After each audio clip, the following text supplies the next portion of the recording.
The set 10 reveals so far have showed off a lot of really interesting generic support cards, especially at the higher rarity, and one deck that really intrigues me using these cards is actually Thegrea, because outside of the Grade 1 Maple, I don't think the last support wave for Thegrea was really that notable and that great for the deck, and with the two Grade 3 Thegreas really being more self-fulfilling cards, they don't really need much support, this deck just really needs a good slew of generic cards that can complement these cards, and I think that the generic cards in set 10 actually do that. So in this video, I'll be going over my pre-set 10 list that I've been testing, and uploaded alongside this will be a ton of gameplay of me actually testing that list. So after you watch this video, you can find that video in the card above and down the description below. So for the ride line, I run the grade 0, 2, and light Thegrea for 3, as well as the Pink Moth Girl Maple for my grade 1.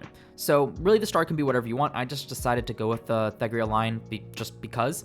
But Pink Moth Girl Maple, I think, is notable over the grade 1 Thegrea. Well, the grade 1 Thegrea is all right. I also don't think it's that great. And I think Pink Moth Girl Maple just does so much more for the deck, even though it's delayed until you start Persona riding. And that's just because you only need one in rotation, because once you restamp it, it retires itself, resetting itself to be called next time you Persona ride. So by running the ride line, you clear up to 4 slots in your deck for other really useful cards, while also guaranteeing that you can set up the Pink Moth Girl Maple by the time you Persona ride, as long as you can Soul Blast it out. And with this deck, it's not going to be an issue whatsoever. I keep the Harsh Training Thegrea because it's just a great consistency tool, and of course the Light Thegrea as the main grade 3 of the ride deck, because this card can build you a board, which is really the best you can do on your first grade 3 turn, as opposed to sacking off your own rear guards to retire your opponent, stuff that doesn't always come up. So I just think this one makes a lot more sense, on top of Dark Thegrea just having the more stronger restanding skill, being a Vanguard restand, getting you 3 drive checks for your first Persona ride turn. For the grade 3s of the main deck, I run 2 Light Thegrea, 4 Dark Thegrea, as well as the 2 Oath of Revenge Thegrea. So 4 Dark Thegrea makes sense. This is the first Persona ride target. I want to make sure I see it, so I run it at 4 copies.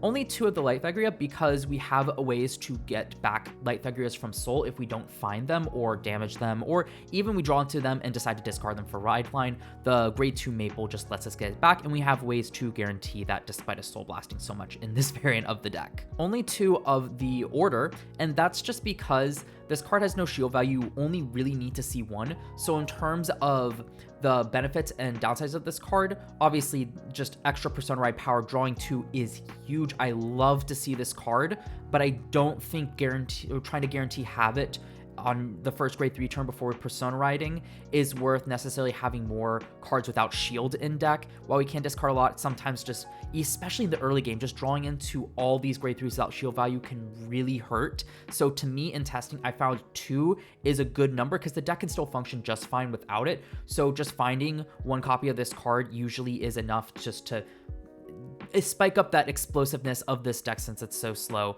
I just really prefer this, and at most I would say maybe run 3 copies, but even then I don't really like that, just for the extra brickiness that can occur. Moving over to the grade 2s, I run 4 of the Atrocious Moth Girl Maple. This card is just a free +1 whenever you ride. It also helps us loop cards back from Soul to hand. So I mentioned that grabbing back our Light Thegrea for our second Persona ride. You can also grab back Dark Thegrea for later Persona rides, but really this card just provides so much utility, as you're not just locked into looping back Thegreas. You can also loop back PGs, you can loop back triggers. It's really versatile in what it actually does. So this card's an immediate 4 of helps make sure we get our Persona ride copies, and just has a lot of other cool utility, which I think makes this deck more unique than a lot of other ones. And 4 copies in this deck for a few reasons. For one, definitely want to see this card ASAP just to start plussing whenever we ride. We also want it for our first grade 3 ride, because it is not locked behind Persona ride like the grade 1. And on top of that, since this card goes to Soul after using its effect, having multiple Maples is really nice. That way we're not trying to Soul Blast out these Maples right away. We can just have another one in the bin to recall the next turn without having to worry about the one in Soul. I run 4 copies of Spiral QD Angel. This card's really cool in this deck, so this helps in the early game with us not really being able to do much except plus. When discarded for a ride line, just being able to draw an extra card. I count this just as a +1. You could count it as a cycle because you're discarding and then drawing a card back, but because it's for a ride deck, which pretty much every deck does, like, this is pretty much a +1 because of that. Like, you're doing it anyway, and you're drawing a card out of it, which is great. It helps us find our pieces a lot easier. It can help us build up shield in hand. I really like it. It also is a great Soul Blast target to get the Pink Moth Girl Maple and drop to, well, from Soul to drop zone. And for that reason, I really like it. Going to the bottom of the deck to use later is also great. And on top of this, since this deck's whole goal is to Persona Ride each turn, that means once we start Persona Riding, this card should always be live, which is huge for me, because that's one of the biggest problems with Persona Ride reliant cards is, if you don't find your Persona Ride, they're doing nothing. But this one should always be live because Persona Riding is literally what this deck is trying to accomplish. And being able to look at the top 2 cards of your deck, going +1 to hand is great, and being able to dig deeper for triggers, possibly 2 cards deeper, is just phenomenal. When I think of cards I want to complement this deck, this card is a huge one, especially for powerful restanders like this, especially Dark Thegrea here. Just being able to stack a critical trigger on top just means I get 2 uses out of the trigger if I stack it onto the Vanguard, which is really, really strong. And we want to see triggers when we're swinging multiple times. So to me, this card just seems like such a great complement to this deck overall. And I'll discuss a bit more later about how many copies you want to keep, what Soul Blast targets you want, since we do want to keep certain cards in Soul with Maple. I'll get to all that, but that's just the overview of this card. I absolutely love this card in this deck. One quick note I want to make about Spiral Cutie Angel is that this translation says it needs to be placed from hand. All the translations of this card I've seen have not said that, so I'm not actually quite sure, and that is relevant with this deck with Light Thegrea and also Kyrie being able to call it. Most of the time I do have it in hand and just call it from hand anyway, since it's on Dark Thegrea. But I think that's an important note. I've been playing it as placed from hand. I am pretty sure there might have been a game where I did activate it from calling it off, but until we receive more official translations, just probably go by this effect here. Obviously, it becomes so much better if we can call it off of Light Thegrea to get it skill, but still, we can pretty consistently see it in hand with the constant rides, draws from Persona Riding. 2, if we play the Oath of Vengeance Thegrea order. It's just, I think, an important note to make for right now before this is 100% verified. I also run 3 Kyrie because the best this deck can do on the first grade 3 turn is just try to set up. Kyrie is a fantastic card to do that. Costs a Counterblast and a Soul Blast, so it's another way to Soul Blast out the Pink Moth Girl Maple, and it either helps us dig deeper into our deck to find pieces, deck thin so we can see more triggers, but also because it can add grade 3s to hand, it can add Dark Thegrea to hand. It can add the Order to hand. It's just super versatile in that aspect that I really like it at 3 copies. Only 3 because I really just want to see it for the first grade 3 turn. Afterwards, I want to focus my Counterblast on the Thegreas as well as the Spiral Cutie Angel. Rounding off the grade 2s, I run 3 Drilling Angel because this card is just the best way to pair with the Atrocious Moth Girl Maple in terms of utility. Being able to put cards from drop to soul to be able to loop back with Maple is super huge, especially when we're Soul Blasting so much with this deck. Sometimes we won't we can't rely on having the grade 1 and grade 2 in soul to loop back a Light Thegrea when we're on Dark Thegrea. So we need to use Drilling Angel to possibly loop back certain cards, such as extra grade 3s or whatever grade we're missing really. But it even extends past that, just being able, if we still have the starter in soul, in one game I had used Over Trigger, so I looped it back in soul with Drilling Angel and then Soul Blast out the grade 0 Thegrea, added it back to hand with the Atrocious Moth Girl Maple, and I was able to have 50k shield again. So just the best soul charger, most versatile one. I tested out other ones and I still think this one is the best. Only 3 copies because that's all I could fit in the deck, and so far 3 copies. There's been like one game where I didn't see it, but and I will show off in the video. But again, it didn't ultimately matter too much, but 3 has felt like good enough, and I honestly don't know what I would want to cut. With that, if you want the 4, you can cut stuff, but at the same time, usually we're chocked full of grade 2s. We already have the Maple. I want to call the Spiral Cutie, so a lot of times you're not creating the most optimal columns if you're calling an extra Drilling Angel as well. So 3, for all those reasons, has felt pretty good to me. Moving over to the grade 1s, I've got 4 of the Balmy Violinists. This is another card from set 10 that I really like and I think works really well with Thegrea. Its skill is very underwhelming at first read because it's just put to soul to give a unit that stood 5k power. So a -1 just for a 5k isn't the best, but the fact that it goes to soul and clears up a rearguard circle is huge when we're constantly calling stuff like the Pink Moth Girl Maple, as well as calling stuff off of the Light Thegrea skill. So usually how I like to do this is on my first grade 3 turn, I like to try to set up the Balmy Violinist, unless I'm against a retire deck or something, to make my rearguard columns hit 18k. And then when I go to Dark Thegrea, I like to attack with one column with the Balmy Violinist first, because we do want to use the boost first. Then when Thegrea restarts, I can throw it to soul, give Thegrea the 5k, which can be especially hard when this is just saying even higher numbers.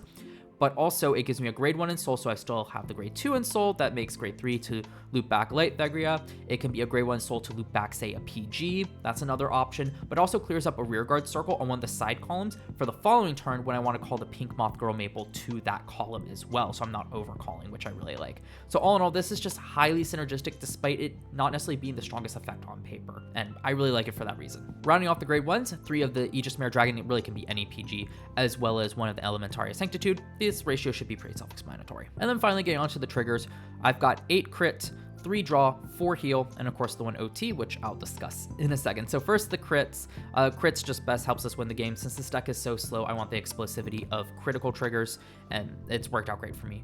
And the reason I do run the 4K triggers, since we're usually setting up grade 2s in the side columns, 4K versus 5K does not matter, and being able to put the Soul is actually quite relevant because sometimes we'll check top 3 with Kyrie and we'll only find triggers. So if we have one of these 4K triggers, we can call it out, put to Soul, and then be able to loop it back to hand with the Atrocious Moth Girl Maple on our first grade 3 turn if we still have the grade 0 in Soul. So that's a really nice play, and sometimes the 2K can be relevant if we're on Dark Thegrea.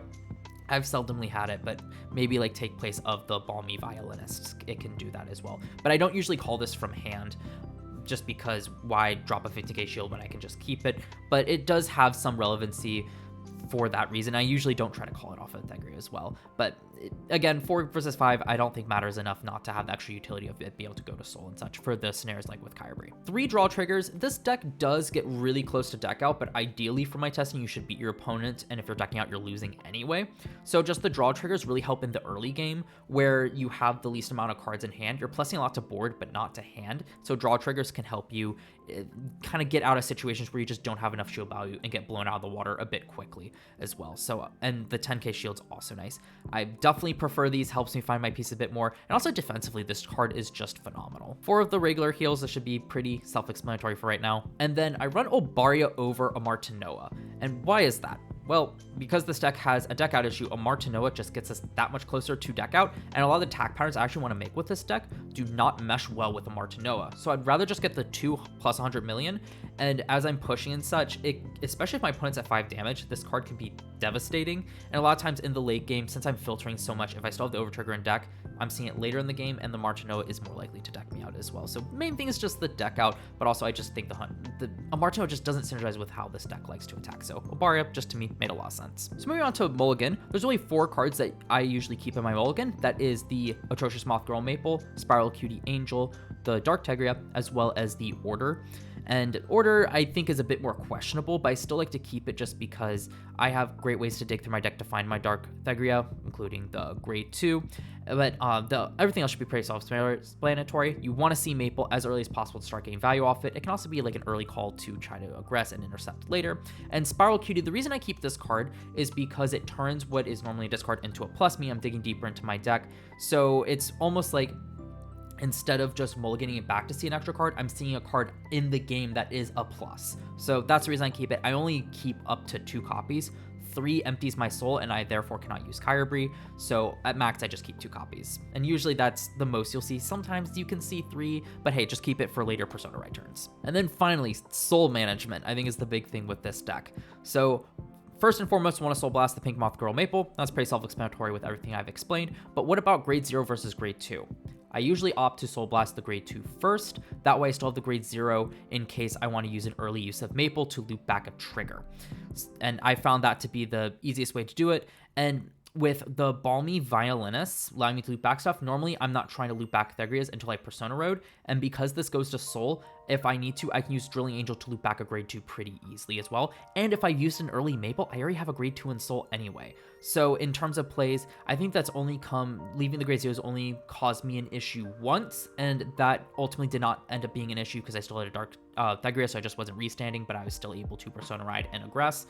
But for the most part, I think it's most flexible to set up grade 1s with, it's easier to set up grade 2s and grade 1s in Soul, so therefore leave the grade 0 in Soul. I also mentioned how only keeping 2 Cutie Angels, or the Spiral Cutie Angels, and that's just because to leave 1 card in Soul for Kyrie, so you won't always leave cards in Soul. Normally, I usually see at least one Spiral Cutie Angel, so therefore I'm usually Soul Blasting 2, but in the event I have access to 2 Spiral Cutie Angels and a Kyogre, I do usually use all the Soul, because using these skills net me a bit more value than potentially getting back a trigger. It's just, in terms of leaving up options, I think the Grade 0 should be the last one to be Soul Blasted. So with Mulligan and Soul Blast priority out of the way, I wanted to discuss a few notable cards to kind of keep on your radar that you might want to switch into this deck depending on what you're facing in your whatever meta you're playing in, whether it be locals or a tournament.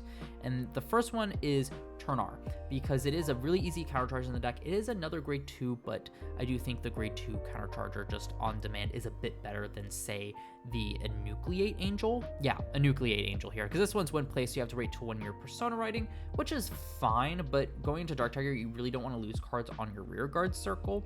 Meanwhile, this one, before they attack, but at least with Turnar you can attack with it, and setting up a booster is not that difficult at all. So it just lets you sometimes get out of being damage denied, because we're using a lot of counterblast each turn that we don't have to rely on heals. So helps you if you're being damage denied, and also can sometimes give you like an extra use of a few cards throughout the long game. I personally don't run it in this build because a lot of times it's pretty easy to take damage in this deck, and also sometimes, like especially going back to Light Tiger, you don't need Counterblast for this. You can just call down stuff from your hand, you get the free call of Maple and such, and you don't necessarily need it. It's more just so for Dark Thegrea if you really need that extra push. And I would really say Turnar's best if you're in a heavy like locals that just likes to deny you Counterblast. I know like my local prison player loves doing that, and Turnar seems like a fantastic card to kind of help me in that matchup, because I don't think I can necessarily rely on just looping Persona rides to try to survive that with the resources I have. Another card I would also like to point out is this Glorious Storm Dragon.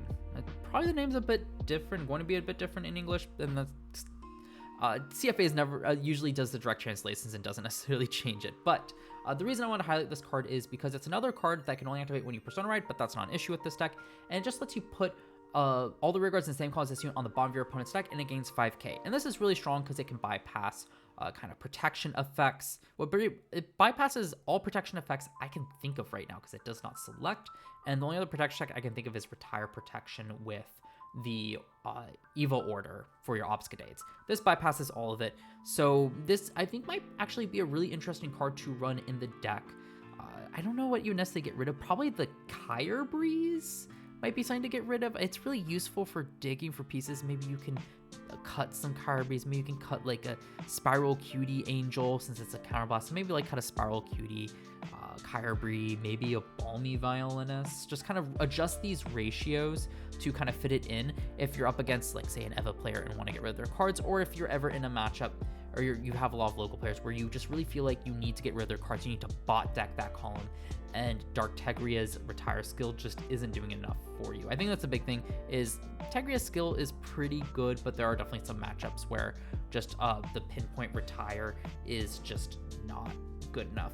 Though, I will say, this card can bypass some restrict effects as long as you can choose one card in the column, but not too relevant. So I do really like this card for that reason. I think it's a really fun control tool, but it's not one that I would say put in the deck generically because it is definitely more dependent. For a fun suggestion, though, to end it off, we've got Sacrosanct Dragon here. This is actually the card that originally made me want to build this deck because I think Thegrea can best utilize this card. It is a Soul Blast one to draw a card. That's really strong. It gains boost as well.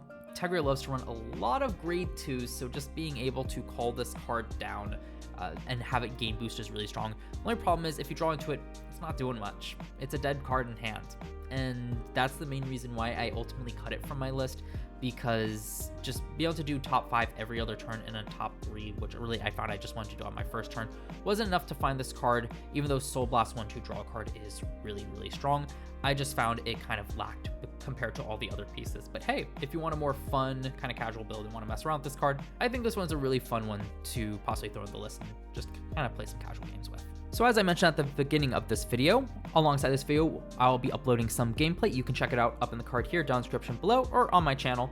And I'll just show off a ton of games, kind of showing off the power of this deck, some weaknesses of it. And at the end of it, I'll kind of give my final verdict on what I think this deck is. So if you're interested in that, go check it out. But In the comments of this video, I'd love to know what are your opinions on my deck list. Do you disagree or agree with any of my choices? Would you adjust some ratios? I love exchanging these notes because I think it helps all of us better build this deck overall. But with that being said though, go check out that video and look forward to more content coming out from me real soon.